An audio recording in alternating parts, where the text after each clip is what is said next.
Jetons un coup d'œil à l'histoire d'Israël, à son affranchissement de l'Égypte, à son exode. Et nous voyons bien que tout est centré sur le problème de la vie, de la mort. Dieu conduit tout droit vers ce qui est le plus important, le problème final de la vie et de la mort. Le Seigneur a de plus sa propre voie, ses propres ressources, pour que, bien que la mort soit sur le point d'agir, de ruiner, de tout dévaster dans le pays, son propre peuple en soit préservé et qu'il soit en vie par le sang.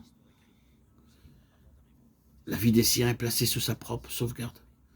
Il prend des mesures pour la vie des siens. Et si la vie des siens nécessite le châtiment d'une nation, quand bien même ce châtiment serait sévère, il prendra cette voie.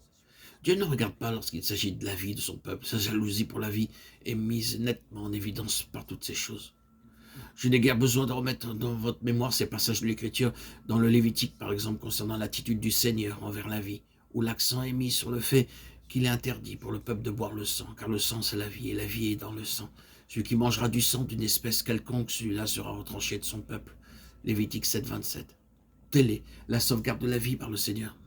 La vie est sacrée à ses yeux, la vie est sa prérogative. L'homme ne doit pas se l'approprier pour lui-même, il ne doit pas la prendre et la faire sienne. La vie est le domaine réservé de Dieu et elle doit agir, être regardée comme sacrée pour lui.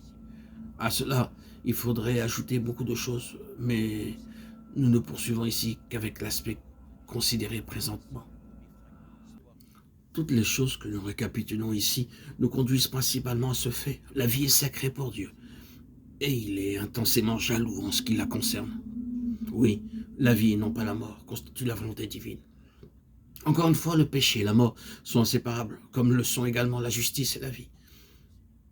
L'Ancien Testament est un type terrestre de la vérité céleste, et tout cela nous éclaire et nous montre que ce qui est représenté ici dans l'Ancien Testament est l'attitude de Dieu envers la vie, ce qui est représenté initialement par la vie terrestre de l'homme, c'est-à-dire la vie de l'âme, n'est d'une manière figurative en type qu'une ombre de la dispensation à venir, dans laquelle la vie éternelle, la vie divine, serait la vie donnée à l'homme.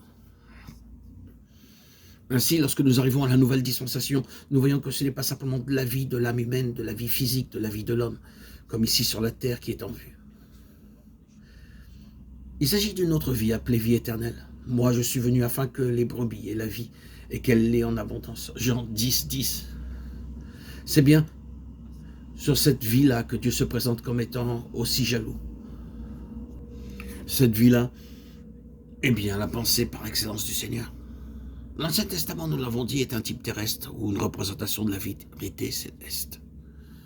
S'il n'était question que de mort physique, si la question, au bout du compte, ne portait que sur la cessation de la vie physique, et si c'était là tout ce qui importait, je ne comprendrais pas pourquoi toutes ces agitations, tout cet affranchissement partagé à son sujet. Mais l'accent dans l'Ancien Testament réside dans le fait qu'il est annonciateur de quelque chose de plus grand, qu'il est représentatif et qu'il illustre une autre vie.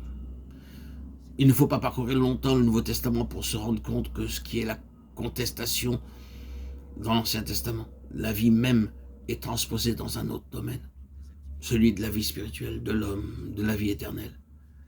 Cette contestation se porte dans deux directions. Premièrement, l'homme possédera-t-il cette vie ou non?